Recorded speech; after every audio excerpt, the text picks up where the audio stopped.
It all starts after the so-called Day of Reversal, which left a trail of chaos and destruction. From that point on, the world entered a 100-year war against the demon race. This was a war that plunged all the kingdoms into complete darkness for a very long time. The result was catastrophic, with 290,000 dead from the Federation and 4.8 million civilians. Now the demon army has advanced and is at humanity's last line of defense. On top of that, they threaten the pass of Jokun Mountain, a sacred site. With that, the situation became desperate, and defeat was almost certain. However, even with all this chaos, life for the soldiers went on. Despite everything, their lives didn't change, with each one holding their post. Suddenly, a figure emerges from the darkness, asking about something called a transcendent. Approaching, our hero calls the guard sentry gate over for a chat. Then our main character grabs the guard's sword in a pretty intimidating way. The guard is frozen, completely caught off guard by the young man's actions. Turning his back, our hero asks if transcendents are exempt from duty. The guard, still a bit nervous, replies, "No, sir, they are not exempt." Our hero then warns him that there are a lot of people waiting to take him out for being careless.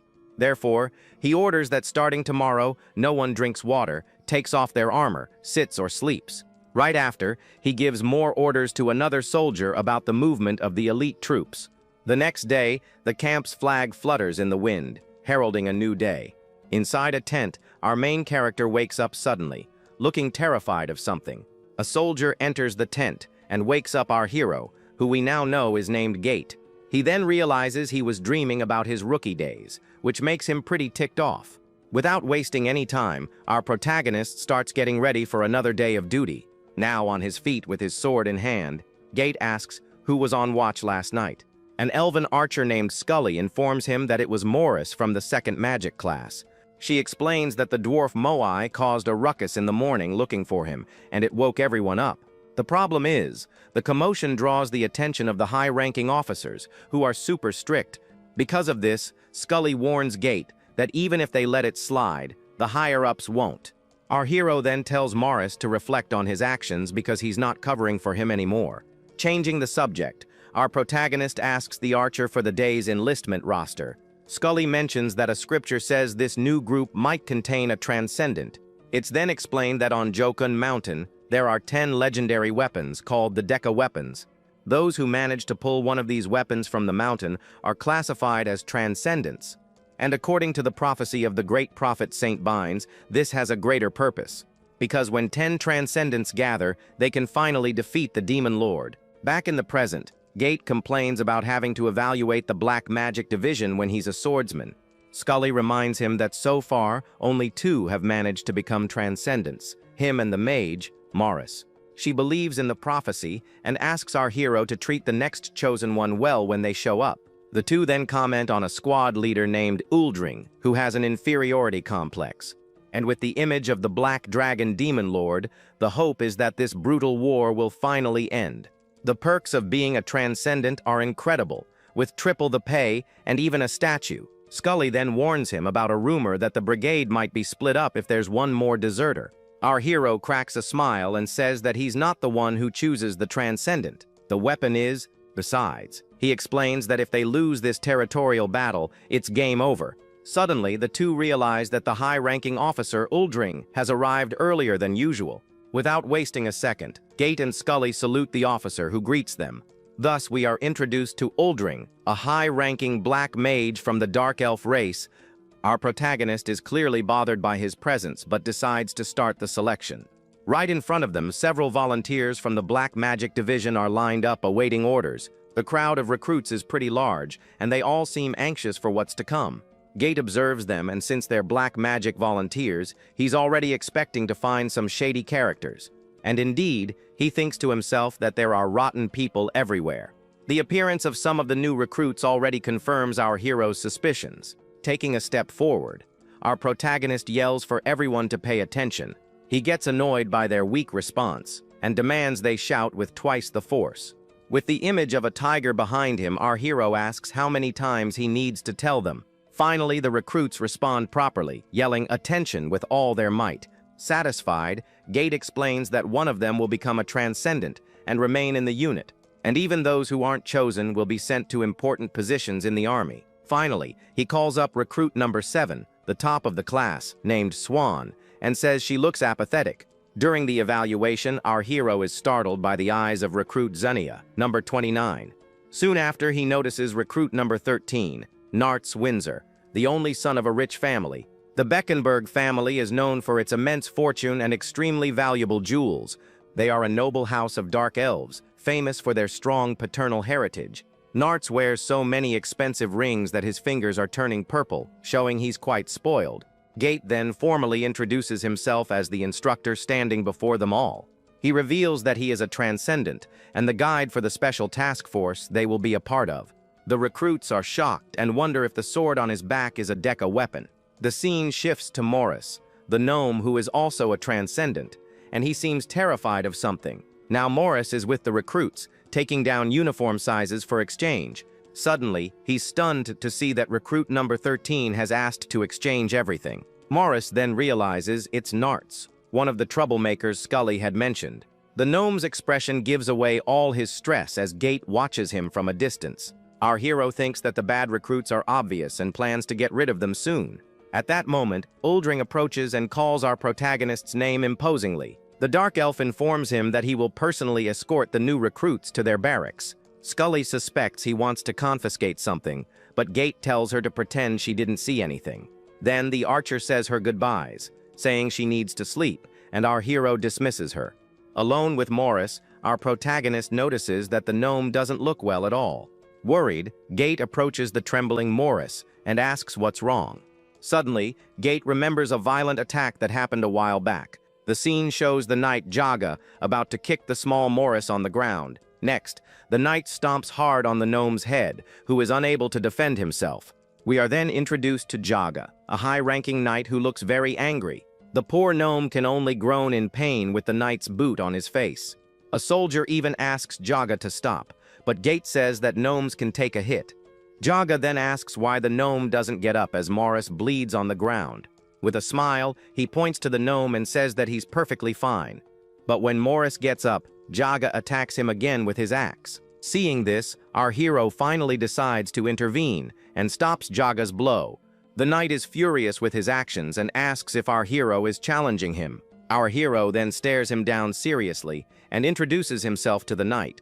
He even asks if Jaga wants to get another scar on his face. As a threat, our protagonist's glare is terrifying and shows he's not messing around. The scene then takes us to the vague prophecy from the scripture, which is still a great mystery.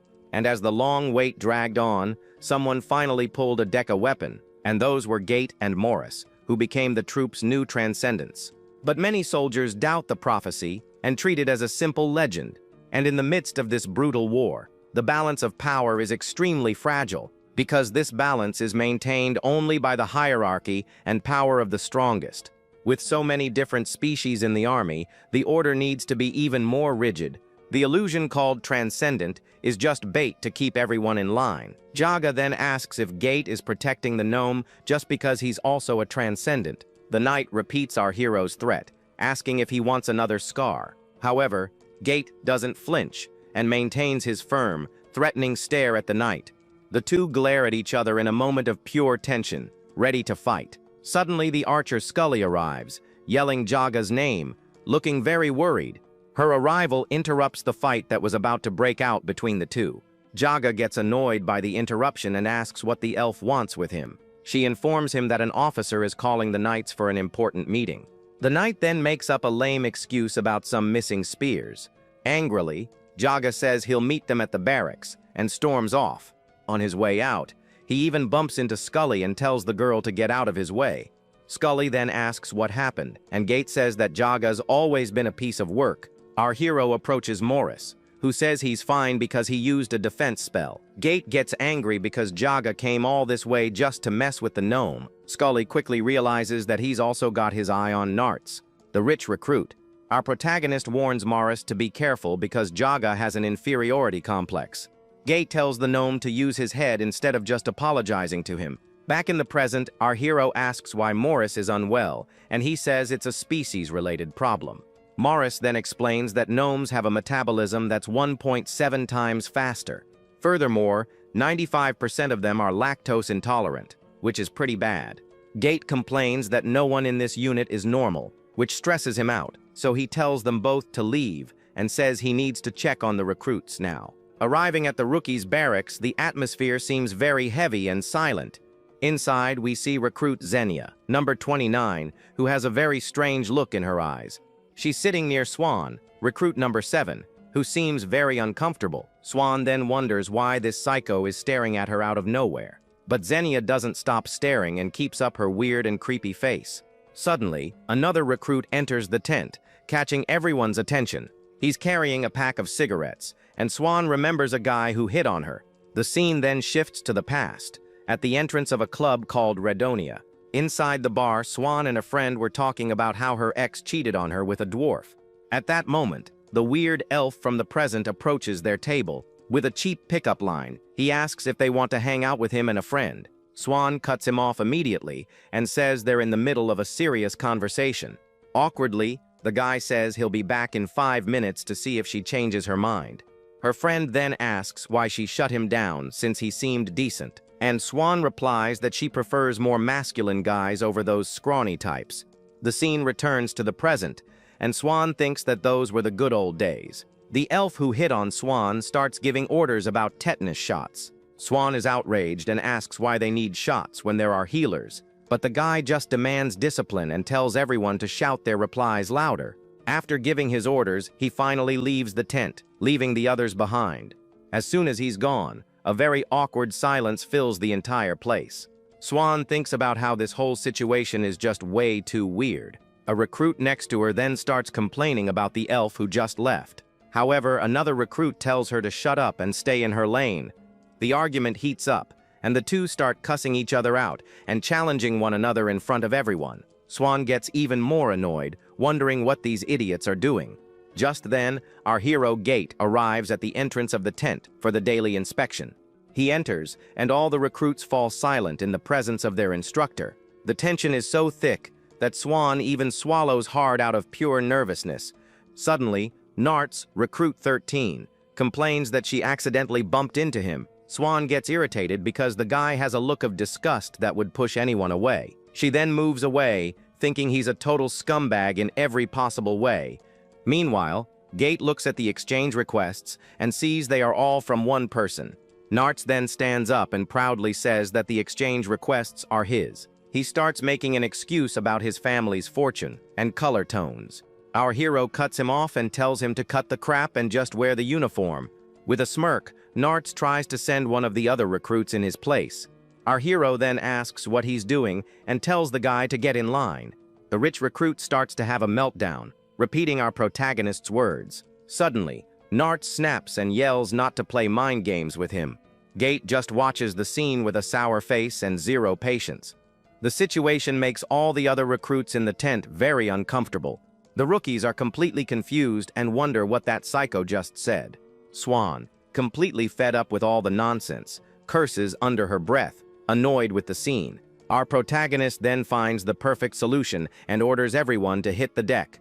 Immediately, all the recruits get into the push-up position as punishment. Gate warns them that he'll let it slide today, but next time he'll make their lives a living hell. In response, all the rookies shout loudly that they understood the instructor's message. Meanwhile, Nartz struggles immensely to hold the difficult punishment position. The spoiled kid clearly can't handle the tough military training.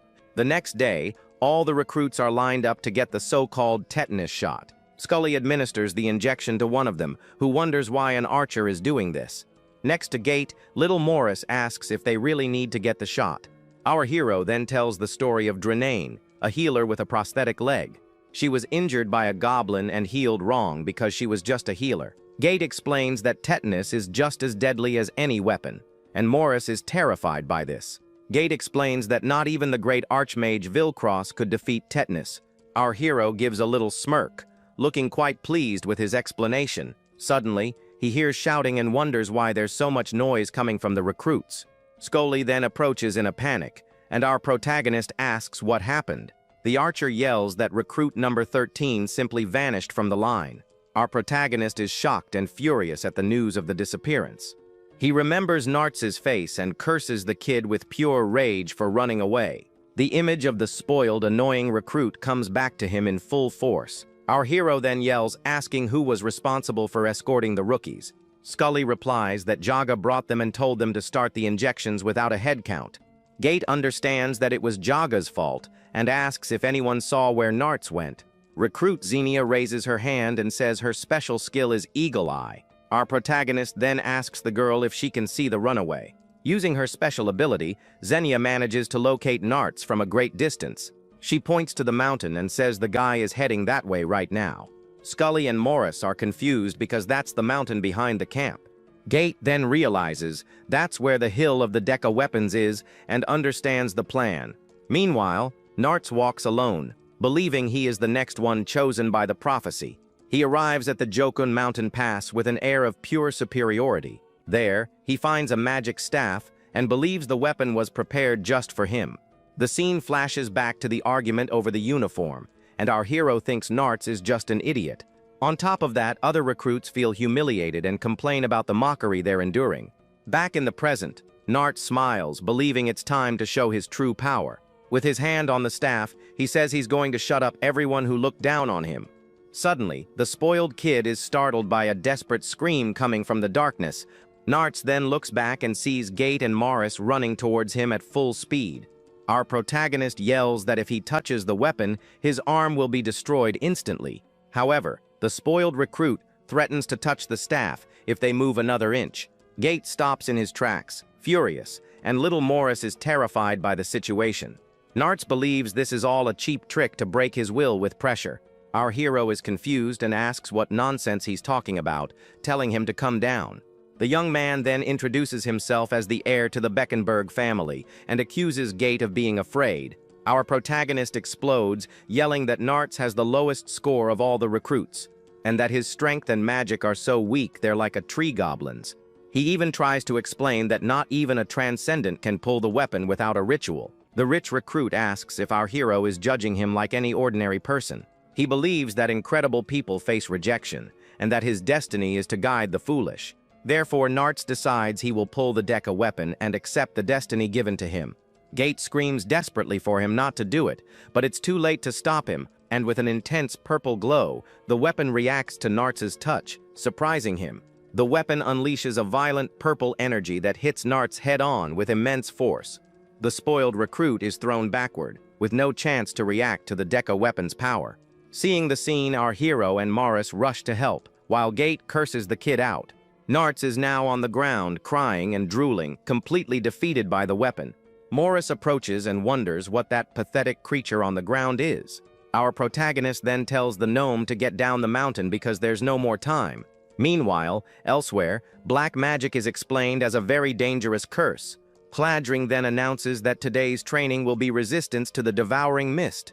Swan thinks the ability is useful, but it also hits allies, which is why they train resistance. The Dark Elf then summons a large sphere of black magic to begin the training. All the recruits enter the mist with protective cloths, one by one, in order. And the girl reflects that the only reason for this would be if one Dark Elf attacked another. Suddenly, Uldring yells for everyone in there to remove their protective masks immediately. Swan is furious with the order and clutches the cloth on her face in disbelief. She complains that the training is barbaric and only serves to force them to adapt. Without protection, all the recruits start to feel sick and suffocate in the mist. The instructor then approaches one of the rookies who is suffering from the training. The Dark Elf holds him tightly as the young man cries out in pain from the magic's effect. To make matters worse, Uldring orders everyone to sing a military song in the middle of the chaos. In the midst of it all, recruit Swan remains standing, firm and strong, enduring the pain. Swan cries in pain and thinks that Uldring is a very cruel kind of guy. Uldring says that a transcendent becomes his assistant, but the treatment is anything but good. The girl then wonders if she could put up with the mood of that guy she hates so much. However, the rewards of a transcendent are great, and she decides she will persevere. She thinks the system has its flaws, but being a transcendent would free her from annoying veterans. Procling Arbor finally ends the training, and the girl is relieved it's over. Already outside, everyone rests for 5 minutes before the next stage of the day. Swan then reflects that being an orphan, she just wants to save money and get out of the army. Her only goal is very simple, not to die and to live for at least 500 years. Suddenly, Uldring notices the arrival of our hero and Morris in the distance. Swan also sees the two approaching and is very curious about the scene. Our protagonist then arrives carrying Narts on his back, and Swan thinks he got caught. Uldring approaches and asks our hero what happened, and if the kid is dying. At that moment, Scully arrives in a panic and says there are no healers nearby. Gate asks Morris if he can help, but the gnome says that buffs and healing are two different things. The dark elf also says he can't do anything since his magic only causes damage. Our hero tells Scully to look again, and she runs off to check the holy water fountain. Then, recruit number 7, Swan, raises her hand, drawing everyone's attention. She says with confidence that she can solve the problem using her black magic. Uldring and our protagonist are shocked and ask what she just said. In disbelief, Swan analyzes the situation and realizes Narts has a cursed creature on him. It's a type of magical parasite called a dentacula that's sucking his life force. The girl explains that she can weaken the parasite using a black magic spell. However, Uldring doesn't believe her and tells her to stop talking nonsense and wait for the healers. Our hero then agrees with the idea and says that since it's an emergency, she should try. He adds that if it doesn't work, they'll just wait for help to arrive. Swan then asks to borrow Uldring's staff, leaving the dark elf quite surprised. With the weapon in hand, the girl positions herself to begin the spell on the fallen recruit. A purple aura surrounds her as strange words come from her mouth. Next, a huge magic circle forms on the ground with the power of the incantation. The spell then hits Narts head-on, and the young man begins to writhe in pain. The dark creature that was attached to him starts to break apart bit by bit. Swan finishes the spell, and the parasite completely disintegrates in the air. The last fragments of the shadow vanish, and everyone falls silent. Gate, Uldring, and Morris are open-mouthed, unable to believe what they just saw. Slowly, Narts wakes up, looking much better and a little confused by everything. The girl looks tired but maintains her composure after using so much power. Uldring then looks at our protagonist and admits that the recruit is quite useful. The scene then shifts to a dark night over the walls of a distant fort. Suddenly, we see a nightmare with a giant demon and Swan trapped among skulls. During the night, a carriage arrives at the fort, bringing the military police. Inside a tent, Scully informs our hero that the police have arrived for the case. She asks what's going to happen to Narts, and Gate says they'll sort it out soon. The archer is still shocked by the arrogance of the kid who thought he was a transcendent. Suddenly, little Morris runs into the tent, calling for our protagonist. With a panicked look, he announces that they've both been summoned to the officer's room. Our hero then wonders why he and the gnome were called in there together. The scene then shifts to the officer's room, where the tense meeting will take place. Inside, our protagonist and Morris wait with sour expressions for the conversation. The mood is very heavy, with Narts in bed surrounded by very important people. An officer begins to defend Narts, saying he's a model soldier who was just confused, and that this confusion created a crisis of inferiority for the troops' transcendence. Furthermore, he accuses our hero of ordering the act out of jealousy for the recruit's position. Our protagonist is furious with the lie and asks what kind of joke this is. Pretending to be sad, the officer says that it's all his fault for being their senior. Next, a man with rings says he will discipline the two soldiers for the incident. And this man is Jaga, the knight who hates our protagonist and little Morris. The officer turns his back and says he feels devastated by the whole situation.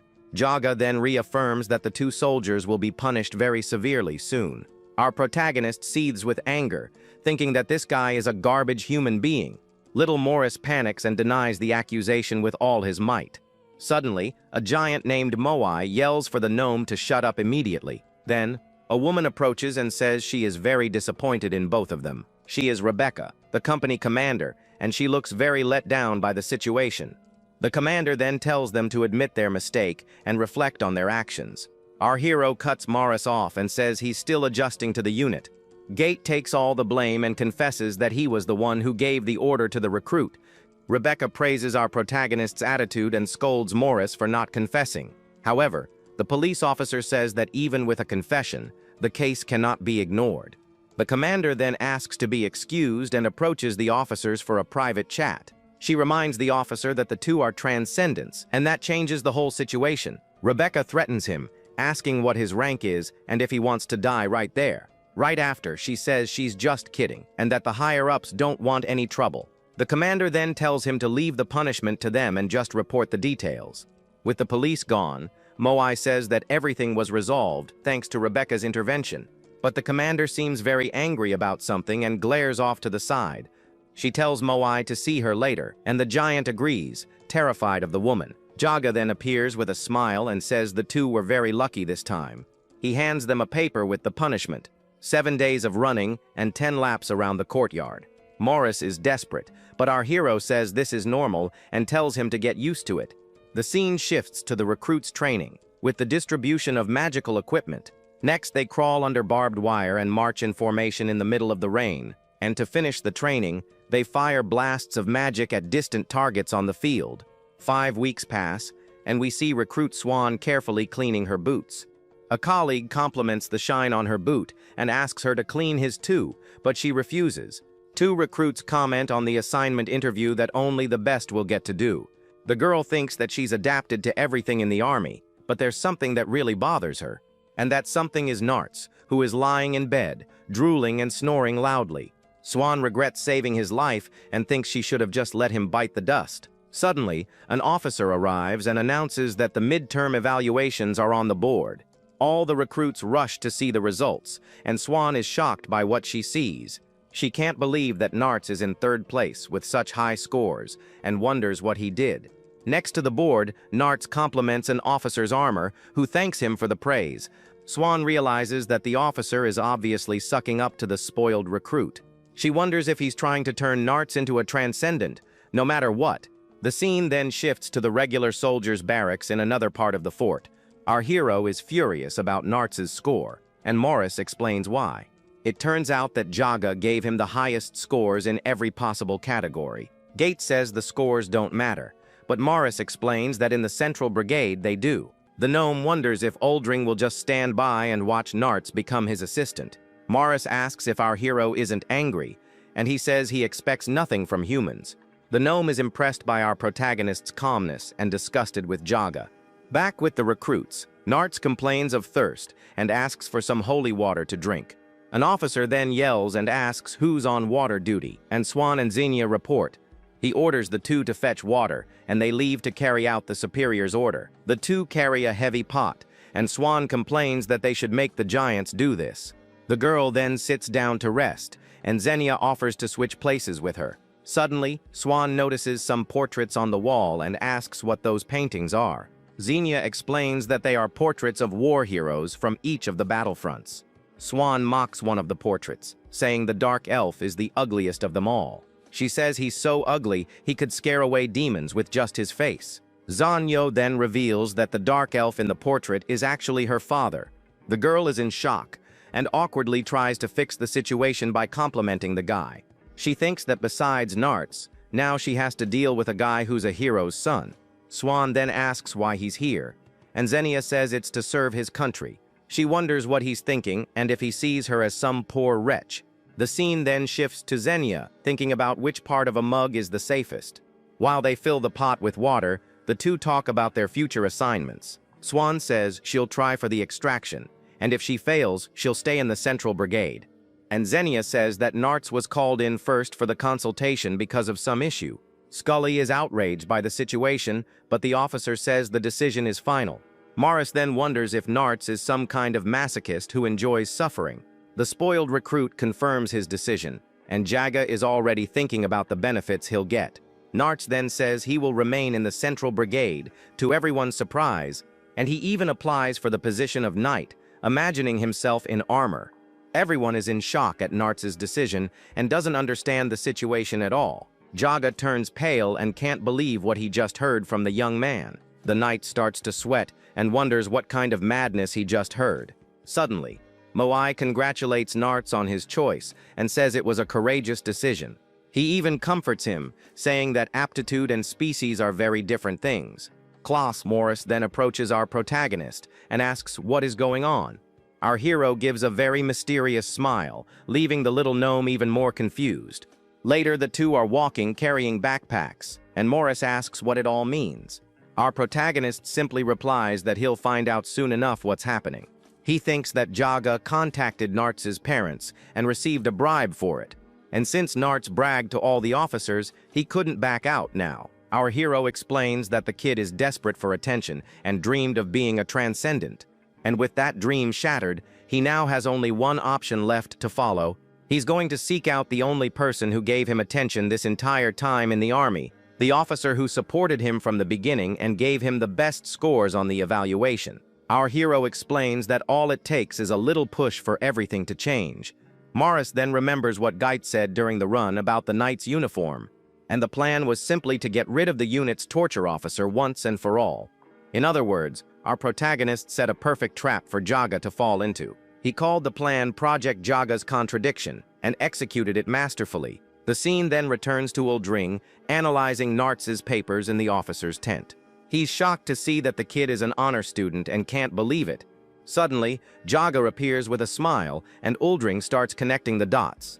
A puzzle forms, and he understands the knight's plan to get ahead. Jaga would get a bribe from Nartz's parents, and Uldring would have to put up with the spoiled kid. The dark elf realizes he's screwed and tries to argue with Jaga about the decision, but the knight just scoffs at him and asks if he can't even train his own assistant.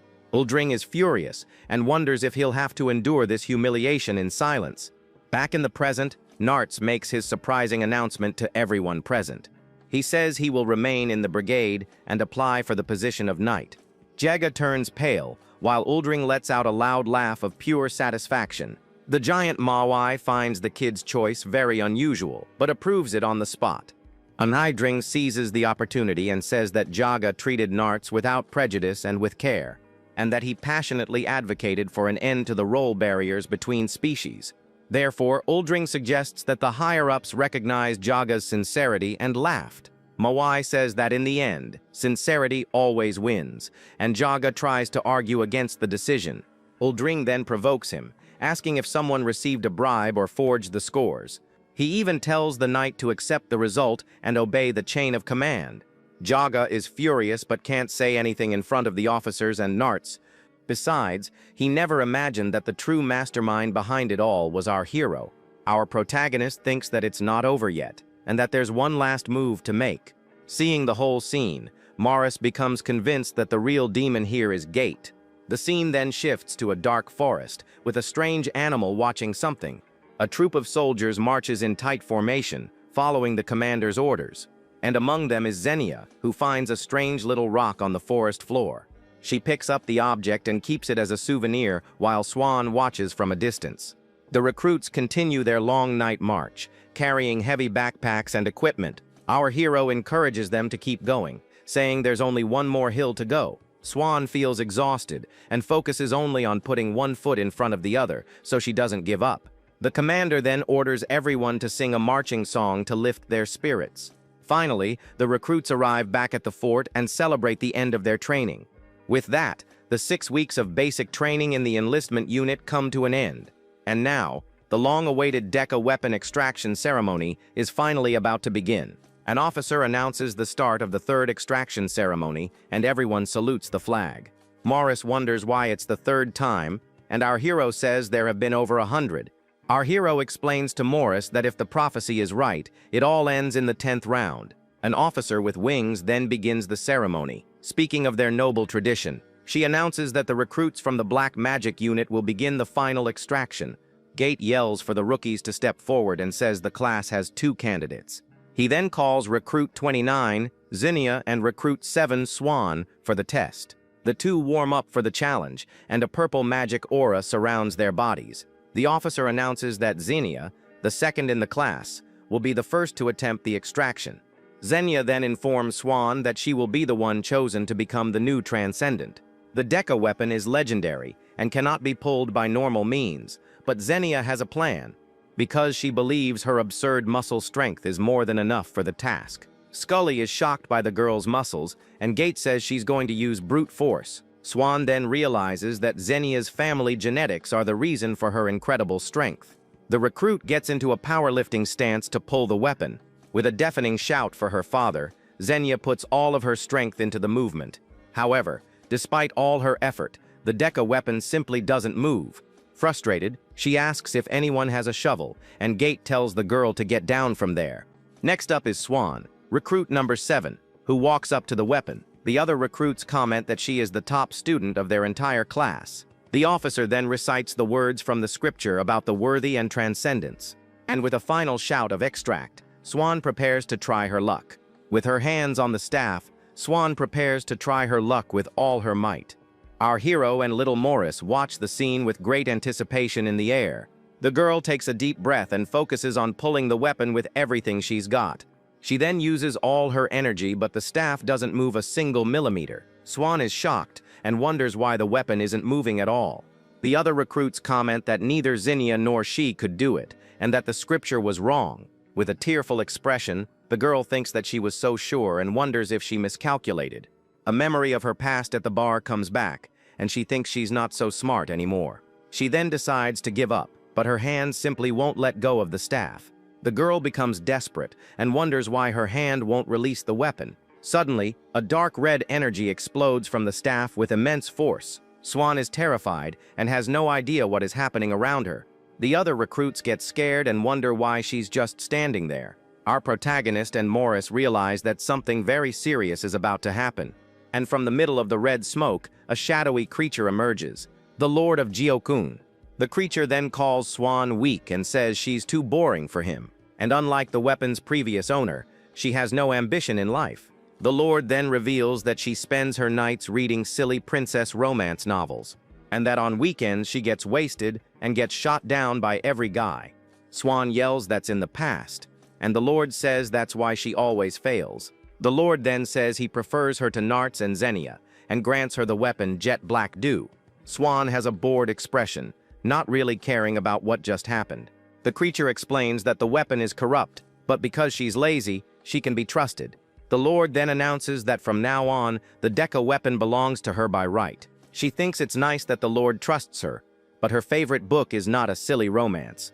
Suddenly, the girl gets angry and yells that her book is actual literature. Everyone present is shocked and has no idea what she's talking about. Swan then snaps back to reality, very confused by her own over-the-top reaction. The other recruits awkwardly start applauding the troop's new transcendent. Ironically, the girl just stands there with the staff in her hand, not understanding how she did it. Due to her humble personality, she obtained the weapon and became a transcendent black mage. However, the first female transcendent ended up bothering some of the army's female veterans. They complain that the girl will get triple the pay and that she'll be cursed for it. But Xenia celebrates and says that if it's Swan, she approves of the Deca weapon's choice. The scene then shifts to total darkness, with a very faint glow on the horizon. Suddenly, Xenia is startled by something she felt from very far away. She looks at a distant mountain and sees a very strange light on its peak. The recruit says she felt a very sinister aura, and her eye begins to glow brightly. The energy on the mountain grows more and more intense, and a dark power spreads, and in the middle of it all, the image of terrifying demons emerges in the darkness of the night. The recruit's completion ceremony finally takes place under a very cloudy and gloomy sky. Swan reflects that finishing the training is satisfying, but she also feels empty because it's just the beginning. Unexpectedly, Xenia appears behind the girl and calls out to her, giving her a good scare. The new transcendent gets startled, and her colleague explains she didn't say anything so as not to spoil the mood. Then, the muscular recruit reveals she saw demons gathering on one of the mountain peaks. The girl then hands a strange object to Swan and asks her to take it to our hero. The item looks like a spiky ball, and Xenia warns that it's a bad omen. The elf is confused, wondering if it's a rubber ball, but agrees to deliver it. Suddenly, the muscular recruit opens her arms dramatically, leaving the other girl completely clueless. Then, Xenia gives the new transcendent a big hug, thanking her for the last 6 weeks together. The girl responds a bit awkwardly as the other says goodbye, waving from a distance. In the background, 2 other recruits who fought at the beginning are hugging and crying as they say goodbye. The carts start to leave, and the new transcendent, losing her patience, tells the others to be quiet. Next to Gate and Morris, the girl thinks that they'll never see each other again anyway. Our protagonist complains that the newbies are already thinking about vacation, and Scully agrees with him. Little Morris mentions that he joined after that, and even got to enjoy civilian food for a few days. Gate gets annoyed with the dwarf and scolds him, saying he has no sense at all. Elsewhere, the new Transcendent puts a new armband on her official uniform. She's adjusting her new outfit, which, besides being stiff, feels very tight in the chest area. With her staff in hand, the girl says that she and her weapon will be together until the end. In her new uniform, Swan leaves the tent, and Little Morris is waiting for her outside. The dwarf then hands an old book with strange runes on the cover to the new Transcendent. He explains that the notebook contains the order of the veterans, cleaning duties, and the format for reports. Additionally, Morris warns her that the passwords change every day, and that a veteran named Jera is very strict. The dwarf then leaves her alone to memorize everything, and warns her to never let go of her weapon, Deca. With a focused look, the girl stares at the book confidently, as memorizing is her specialty. While studying, the elf hears a strange noise coming from somewhere nearby and gets curious. The sound was coming from our hero, who was training with his sword, starting with 1 repetition. Then, he performs a powerful strike called Stone Splitter Cut, a sword technique that splits rocks. From the tent, the girl watches the training and wonders if that brute force technique works in combat. Suddenly, the new Transcendent remembers the strange object Xenia asked her to deliver. The scene cuts to Uldring reading a book and letting out an evil laugh, looking very pleased. The dark elf walks along happily, thinking about what he'll teach the rookie first, since she's smart. Passing by another tent, he yells at someone, telling them to at least take the dirty clothes out of the locker. He continues on his way, humming happily about having found the new assistant. With a serious expression, the dark elf gets the attention of 2 people who are nearby. Right ahead were 2 veterans who are about to be promoted to officers. One of them is Jera, a high-level healer elf known as the Serpent Eyes of the West. The other is Azan, a high-level giant tank nicknamed the Muscle Brain of the South. The dark elf, who was a demon to the newbies, now looks like a simple recruit in front of them. The veteran Jera asks the dark elf why he's smiling so much. Azan pressures him, complaining that a rookie got an assistant before they did. With a smile, Jera tells the dark elf to bring the assistant to the recreation room. The dark elf grumbles that the new Transcendent is still in her protection period. The healer overhears the comment and becomes furious with the dark elf's audacity. Then the giant hits him hard, asking if he's challenging her. Intimidated, the instructor falls to the ground and agrees to bring the girl immediately. He walks away feeling miserable as he heads toward the rookie's tent. Inside the tent, Swan is sitting on her bed, waiting for her next orders. The dark elf enters and calls her outside, praising the girl's good posture. Outside, he's smoking and asks her if she uses a certain type of herb, and she says no. The instructor seriously warns her to never do something like that. The girl looks at him with a serious gaze and firmly replies that she won't. She asks if he isn't a veteran too, and he explains that the hierarchy is strict. He warns her that he can protect her from many things, but not from the veterans. The dark elf advises her to keep a low profile and get used to the situation. Elsewhere, our protagonist is examining some important documents. He finds the report on the strange object the girl received from Xenia. The paper identifies it as an unusual demon eye found in the 9th region. He remembers the girl saying that Xenia found it and becomes tense with the information. Before the demon eye turned completely purple, an attack team had invaded enemy territory. The problem is that the purple color means the demon has finished scouting and evolved to invade. With this, our hero realizes the situation is desperate and that they are in deep trouble. Little Morris sees his friend's expression, and he just tells the dwarf to prepare for combat immediately. Then the gnome explains that the officer on duty has disappeared and is probably sleeping in the barracks. Furious, the protagonist runs off, muttering about the officer, while his friend asks where he's going. He knows that without an officer on duty, and with the veterans on leave, the situation has gotten even worse. Then he remembers that the next in the line of command are the two veterans Uldring met. In the recreation room, the healer Jera is already staring at the rookie with a very intimidating smile. The new transcendent is visibly nervous, unsure of what to do in front of the two of them.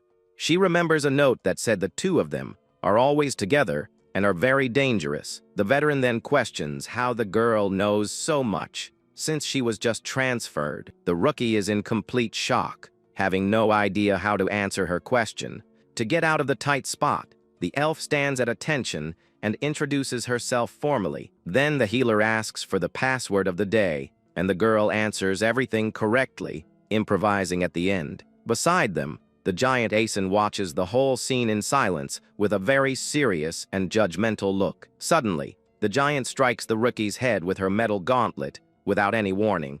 Asen warns that rookies can't wear short skirts, while the other veteran watches with a smile. The healer then attacks her with a kick, wondering if she needs to spell it out for her. With the girl's head lowered, the veteran questions how she even got into the army. The veteran continues to belittle the rookie and harshly criticizes her clothes. Unexpectedly, our hero bursts just in time to interrupt the scene. He then shouts desperately, showing the demon eye to the two veterans. But the healer ignores him and says the object will turn purple, and it will be too late. With that, the giant lands a powerful punch on the protagonist, sending him flying. Jera then tells her colleague to stop, as the situation seems to be very serious. The young man holds the demon eye, which is now almost completely purple, and looks worried. The two veterans exchange looks with mischievous smiles, unconcerned by the warning. They pretend not to understand and continue to mock the young man's concern. Our hero gets annoyed and questions their attitude, but the healer just taunts him more. The elf ignores the situation and accuses the young man of doing it all to impress the rookie. Then the giant lands a powerful kick on the protagonist, throwing him out of the place. The young man flies a long way and lands hard on the ground outside the fort. The giant belittles him, telling him to go clean the trash like he's just some recruit. Kneeling on the ground, the swordsman reflects on the attitude of all the superiors. In his bed, he thinks that everyone there is crazy for ignoring such a clear warning. He stares at the demon eye and realizes that time is running out quickly. The next morning, in a watchtower, a soldier complains about being bored 40 minutes before the shift change. A soldier approaches little Morris, who is on guard duty, and asks him to tell a story. Suddenly, the soldier gets terrified and points to something awful behind the little dwarf. Little Morris then bursts out laughing and says the soldier's acting was terrible, but the joke ends when a giant demon appears behind them, sending the soldier into a panic. The scene focuses on the demon eye, which is now completely purple, indicating the imminent danger. It's revealed that the previous scene was a joke, and Morris makes fun of his colleague's bad acting. The soldier is shocked by the monster's appearance, while the little dwarf keeps laughing. It's explained that the world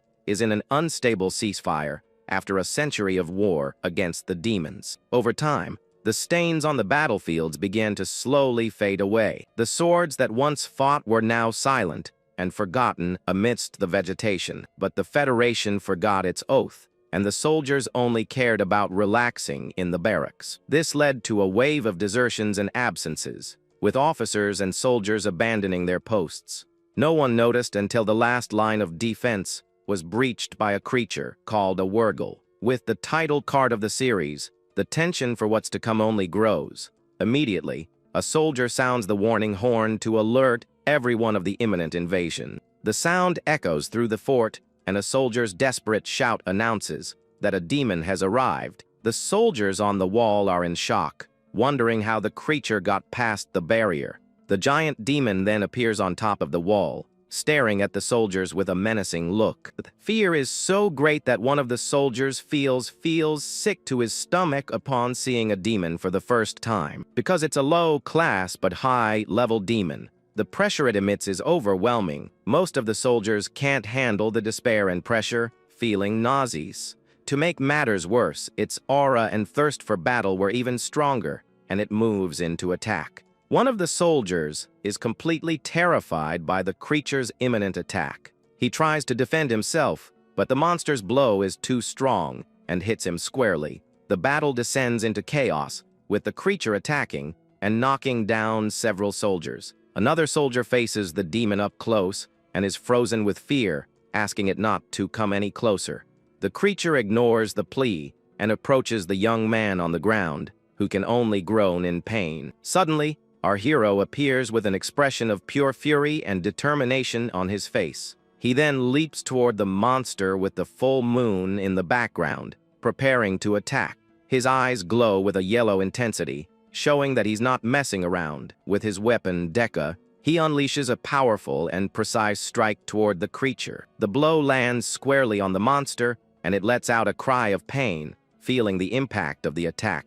The creature roars in fury, its face wounded by the swordsman's accurate cut. The protagonist lands in a combat stance as the demon stumbles from the blow. With his breath ragged, he realizes this isn't an illusion but a harsh reality. The situation is real, and the wounded monster still faces our hero, ready to continue the fight. From the top of the wall, the new transcendent Swan is in shock at seeing a real demon. Meanwhile, the archer Scully and her squad get into position to provide support with their arrows. The scene shows the soldiers surrounding the creature in the courtyard, preparing for a team battle. A young elf soldier is completely terrified by the scene and can barely move. Swan is also scared and sweating, wondering what on earth that thing is. Suddenly, she feels a strange sensation, and her body trembles before the creature. The dark elf approaches the new transcendent and asks why she's shaking so much. Meanwhile, our hero notices that besides Oldring,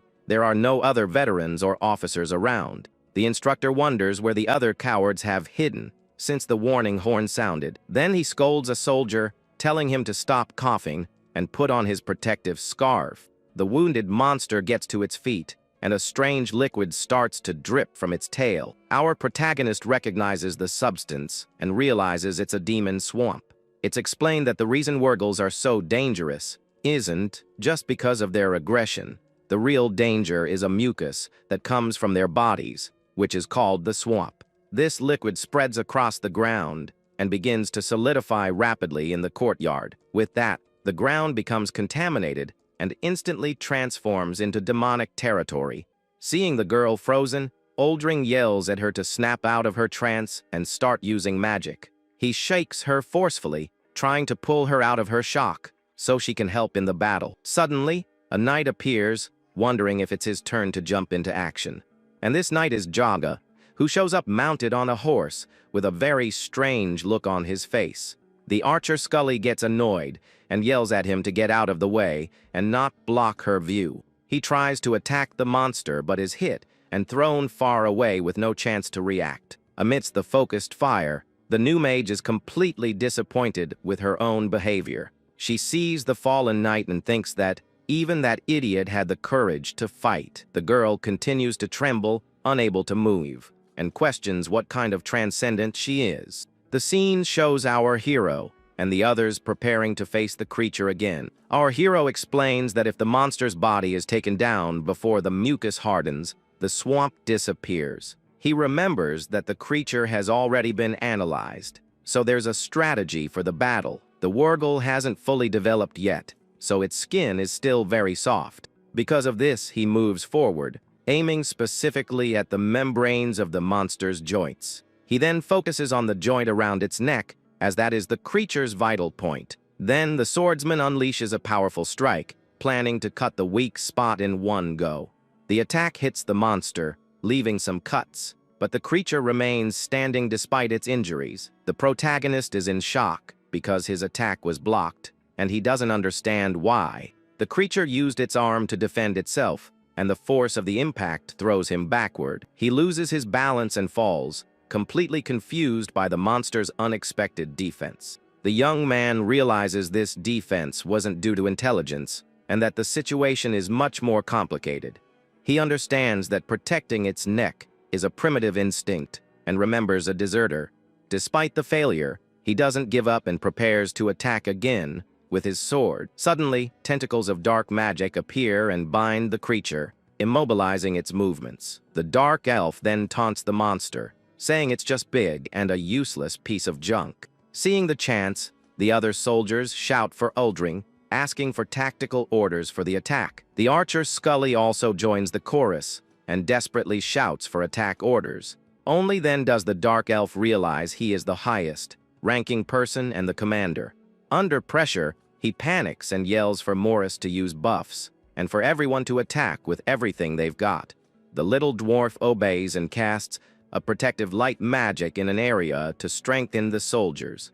With the commander's order, the archer Scully and her squad fire a shower of arrows. The projectiles hit the monster squarely, which was already trapped by the instructor's dark magic. The dark elf then seizes the opportunity and casts an even more powerful spell. With this, the magic of eternal sleep binds the creature with strong, shadowy chains. Even so, the monster struggles with all its might, trying to break free from the chains. The instructor panics because the spell is breaking apart too quickly for his liking. Desperate, he yells for our hero to do something while the young man concentrates. The swordsman then grips his weapon firmly and waits for the perfect moment to strike. But the dark elf has no patience and yells at him to attack before the creature escapes. The magic chains begin to break, and the monster is one step away from freeing itself. The commander keeps shouting, but our hero focuses entirely on his target, ignoring everything else. With a deafening roar,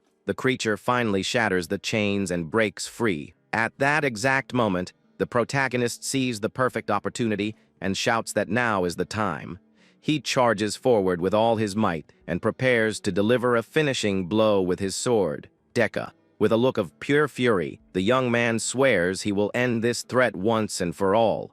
In the background, two other soldiers watch the scene, completely shocked by his courage. Our hero's strike leaves a trail of destruction in its path across the courtyard, and with a single precise attack, the monster's head is severed and flies through the air. The archer Scully and her companions are left with their mouths wide open, unable to believe the scene. The dark elf, the new mage, and the young soldier are also frozen and impressed. With a single blow, the creature's head is sent flying through the air under the light of the full moon. Then we see the Federation's swordsman, panting and exhausted after the intense battle. The monster that infiltrated the unit has finally been successfully eliminated by our hero.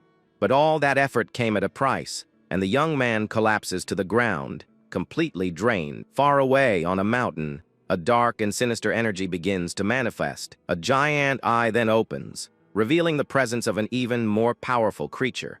The new demon lets out a deafening roar that echoes throughout the entire surrounding region. With its cry, a horde of smaller, bizarre demons emerges from the shadows in obedience. It is revealed that this creature is a Grotna white-bodied, higher-level demon. A screen explains that the Wurgle's mucus creates a swamp that helps demons breathe. Furthermore, the solidified goo becomes a base of movement for low-class monsters. Elsewhere, our hero runs to the Federation's command and control headquarters. Inside, a woman with wings is at her desk and seems to notice something strange happening. She then picks up a message that arrived the previous day, wondering what it is. The letter was sent by our hero, warning about the invasion and the absence of the officers.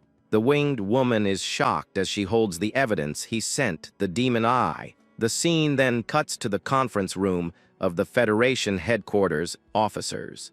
The winged woman bursts into the room, desperate to warn everyone about the emergency situation. But she stops suddenly when she sees the officers looking intently at a crystal ball. Captain Rebecca and the others welcome her, saying she arrived at a good time for the meeting. The Wind Woman becomes tense and explains that there is an irregular signal coming from the scrying orb. She says they hadn't received an image for a long time and thought the crystal tower was broken. Captain Rebecca analyzes the letter and realizes the young man predicted the demonic infiltration yesterday. One of the officers doubts the information and questions if the demon bestiary has any real basis. But the image from the orb confirms everything and shows that the transcendents have proven their usefulness.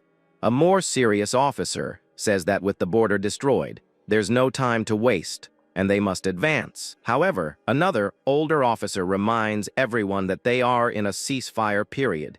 The younger one gets angry and shouts that demons are not people, but vermin that need to be exterminated. He continues his lecture, questioning how the other can say that with the defense lines breached. A third officer points to the map and comments on the Groton's bloodlines. He explains that this is the region farthest from the main demon territory in the area. He then suggests sending only the 3 Transcendents on an infiltration mission instead of the whole army. The man turns to the meeting leader and asks for Captain Rebecca's opinion on the plan. The winged woman is then asked what decision she will make regarding the situation. On the wall, the little dwarf asks his friend if he won't be punished for breaking the chain of command. The young man replies that it's an emergency, and he no longer trusts his superiors as the swamp spreads. Our hero observes the goo and understands that the Wurgle only moved so much because of another swamp. With a determined look, he knows it's only a matter of time before other demons appear. He concludes that they need to invade the Bloodlands and take down the white-bodied host. The swordsman then realizes the bestiary was right and needs to be read more carefully. Little Morris then asks his friend what will happen now that the battle is over. Our hero replies firmly that they are going to march, leaving the dwarf completely shocked. Facing the sunrise, the swordsman concludes that the ceasefire is over and the time to fight has come. The bestiary reinforces the idea that history has always been about taking down others or being taken down, with no other option. On the wall, the night Jaga appears, wondering what on earth happened all night. He gets annoyed and questions why the monster was quiet, and then suddenly attacked with full force. With contempt, he tells a wounded soldier to be quiet, but then immediately asks for him to be carried away. Meanwhile, the veterans are smoking and mocking the newbies who fought the demon. The new Transcendent observes the scene from a distance and finds the whole situation very depressing. An older officer arrives, shouting furiously that the reporting system is a mess. He then curses at the group and orders everyone who made the mess to clean up the filth and stains. Suddenly, rain begins to fall, and a strange feeling hangs in the air, making everyone tense. Our protagonist feels a weird discomfort and tries to understand the reason for that feeling. The crystal transmission tower is shown under the heavy rain, looking very mysterious. Someone writes a false report, crediting the victory to Sergeant Moe with 0 casualties. The sergeant then relaxes in his chair, happy that Rebecca isn't around to bother him. With a dark look, our hero wonders if this whole situation is actually real. The new mage stares at the group with a serious expression and questions their actions. Next, we see the young man and the elf standing, while the 2 officers are tied up on the floor. The girl complains about the smell of the dirty laundry and says they should have collected it before the rain. With a kick, the new mage demands an answer, and the tied-up soldier desperately apologizes. She then belittles the other officer, questioning her about not having prepared hot water for their baths. Our hero tries to intervene, explaining to the veteran Jera that the previous night was an emergency, but the giant angrily interrupts him, accusing him of getting arrogant for taking down one demon. She warns him that washing laundry and fetching hot water is more important than anything else there. Beside them, the healer smiles mockingly and comments that she needs to teach them the basics again. The swordsman finally understands the reason for his discomfort with the whole situation. The fact that there were no casualties made everyone forget how serious the situation really was. Angrily, he thinks that maybe someone should have been lost for them to understand. The giant notices that the young man is no longer hiding his anger and glares at him with a deathly look. Suddenly, a soldier shouts that the officer wants everyone assembled on the parade ground immediately. The big woman then complains about the rain, and the healer wonders if they'll go back to the same spot. The scene cuts to the wounded soldiers being helped, and our hero is very frustrated with everything. On the parade ground, Sergeant Moe announces that he will skip the report and go straight to the final decision. It is explained that only Transcendents can enter the Bloodlands where the host lives. Their Deca weapon has a function that makes it easier for Transcendents to breathe in swamp zones. The sergeant shouts that the Transcendent troops will go first as the mission's advance team. He orders that after they take down the host, they must signal for the rest of the forces to advance. The protagonist then says that with so many demons in the way, This order is basically a suicide mission. The sergeant becomes furious and questions him for talking back to a superior's order like that. The new mage observes the young man and thinks that he ignores the pressure and points out what is wrong. Our hero then insists that there is no time and that they need an immediate advance order, but Sergeant Moe ignores the warning, talking about soldierly spirit and that he believes in the three of them. He then sends them to clean up the area and prepare for the mission at dawn the next day. With the assembly dismissed, the swordsman is furious with the absurd order and the lack of awareness. It is revealed that fully evolved Wurgles will cross the border later today, making everything worse. The young man realizes that every second counts when a mysterious feather falls right in front of him. The feather then lands gently on his chest, leaving the protagonist very confused by the scene. He then looks up and sees something flying at high speed across the rainy sky. Suddenly, Captain Rebecca lands in the middle of the courtyard, surprising everyone present. She goes straight to the swordsman and grabs him by his clothes with a very serious look on her face. The young man recognizes her immediately, as she is the captain who was at the command headquarters. Right after, the captain's elite squad also lands in the courtyard, ready for action. Sergeant Moe is completely shocked and asks how she managed to get back so quickly. Rebecca then shows him the false report and asks if he was the one who wrote it. Desperate, the sergeant tries to explain himself, but the captain doesn't seem willing to listen. Without patience, she grabs him by the neck with her clawed hand and lifts him off the ground. The winged woman then hits him with a powerful kick, making him groan in pain from the impact. She crumples the false report and accuses him of writing a novel instead of a document. The captain questions if he thought the transmission tower was just there for decoration. The captain continues her lecture, saying she doesn't even need reports to know what happened. Looking at the protagonist's group, she knows it's obvious what really went on there. In that moment, she realizes who was putting in the effort and who was just relaxing and doing nothing. With the false report in her hand, the winged woman tears it up with all her strength in front of everyone. She then spreads her wings and shouts for all personnel to pay close attention to her. Starting today from this very hour, things are going to change drastically for everyone there. The commander announces that she has received an emergency order from headquarters and that this is not a drill.